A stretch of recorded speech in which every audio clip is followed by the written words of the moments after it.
यह कहानी भगवान गौतम बुद्ध और एक परेशान राजा की है। वह राजा अपने मन को शांत करने का बहुत प्रयास करता, पर उसका मन शांत नहीं हो पा रहा था। वह अपने राज्य के विद्वानों को महल में बुलाता है और उनसे उपाय पूछता है। लोग तरह तरह के उपाय राजा को बताते हैं, पर कोई भी उपाय काम नहीं करता। एक दिन एक व्यक्ति राजा के पास आता है और कहता है, आपके मन को शांत करने का एक उपाय है। राजा उस व्यक्ति की बात सुनकर बहुत खुश हो जाता है और उस व्यक्ति से कहता है, यदि तुमने ऐसा कर दिया तो मैं तुम्हें उतना धन दूंगा जितना तुम मुझसे मांगोगे।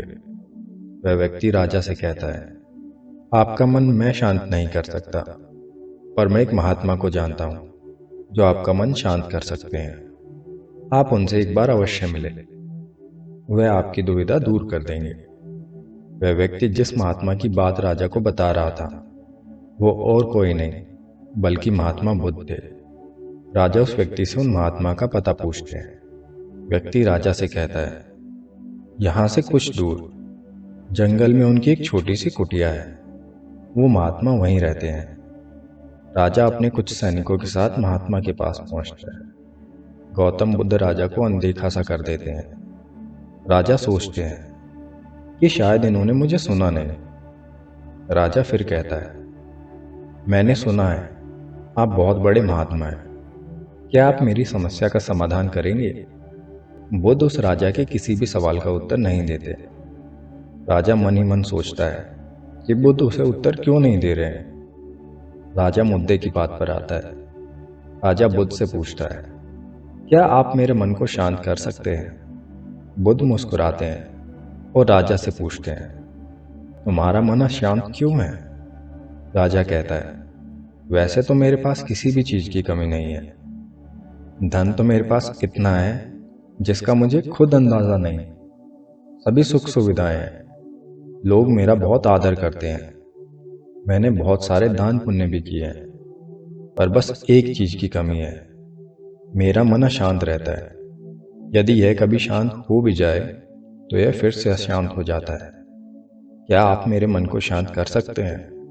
मैं बड़ी आशा लेकर आपके पास आया हूँ। बाकी तो मैंने सब उपाय कर लिए हैं, बस आप ही मेरी अंतिम आशा हो। बुद्ध उस राजा से कहते हैं, बिल्कुल, मैं तुम्हारे मन को शांत कर सकता हूँ। राजा बहुत खुश हो जाता है और कहता है, उसके लिए मुझे क्या करना होगा?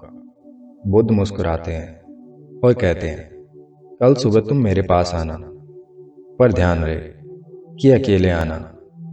राजा कहता है, ठीक है, मैं कल सुबह आपके पास आ जाऊंगा। बुद्ध कहते हैं, पर एक बात का ध्यान रहे, अपने अशांत मन को अपने साथ लाना। राजा सुनकर चौंक जाता है और सोचता है, यह कैसी बात कही बुद्ध ने?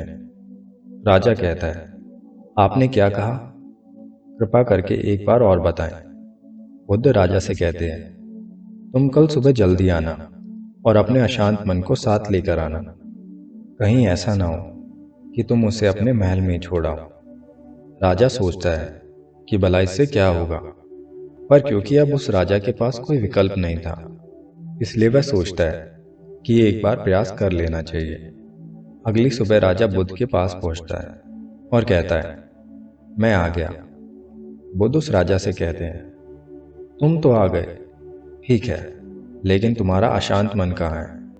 लाओ उसे मुझे दे दो, मैं उसे अभी शांत करके तुम्हें दे देता हूँ। राजा कहता है, आप यह कैसी बात कर रहे हैं? आप इतने बड़े महात्मा होकर भी यह नहीं जानते कि मन कोई ऐसी वस्तु नहीं जिसे मैं उठाकर आपको दे दूं। मन तो मेरे भीतर है। बुद्ध उस राजा से कहते हैं, ठीक है, बैठ जाओ और अपनी आंखें बंद कर उस अशांत मन को अपने भीतर खोजो। राजा अपनी आंखें बंद करके उस अशांत मन को अपने भीतर खोजने का प्रयास करता है। बहुत देर आंखें बंद कर बैठे रहने के बाद बुद्ध राजा के कंधे पर हाथ रखते हैं और कहते हैं, आंखें खोलो। राजा अपनी आंखें खोलता है। बुद्ध उस राजा से पूछते हैं, क्या तुम्हें तुम्हारा अशांत मन मिला? राजा कहता है, नहीं। बुद्ध राजा से कहते हैं, कोई बात नहीं, तुम अब कल प्रयास करना, आज के लिए इतना पर्याप्त है। राजा अपने महल चला जाता है। अगले दिन सुबह राजा फिर महात्मा बुद्ध के पास आता है और वैसा ही करता है जैसे कल बुद्ध ने बताया था। राजा बैठ जाता है और अपनी आंखें बंद कर लेता है और अपने उस अशांत मन को अपने भीतर ढूंढने का प्रयास करता है। बहुत देर तक राजा बैठा रहता है। बुद्ध फिर से राजा के कंधे पर हाथ रखते हैं और कहते हैं, क्या तुम्हें तुम्हारा अशांत मन मिला? राजा बड़ी शांत आवाज में बुद्ध से कहता है, नहीं। महात्मा बुद्ध राजा से कहते हैं, कोई बात नहीं, आज के लिए इतना पर्याप्त है, अब तुम कल आना। अगले दिन सुबह राजा फिर बुद्ध के पास आता है और वैसा ही करता है जैसे 2 दिन से कर रहा था। राजा बैठता है और अपनी आंखें बंद करता है और अपने अशांत मन को ढूंढने का प्रयास करता है। इस बार महात्मा बुद्ध राजा के कंधे पर हाथ रखकर उसकी आंखें नहीं खुलवाते। राजा बस अपनी आंखों को बंद कर बैठा रहता है।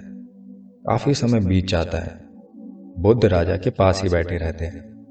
पूरा दिन बीत जाता है, पूरी रात बीत जाती है, पर राजा आंखें बंद करके उस अशांत मन को ढूंढता रहता है।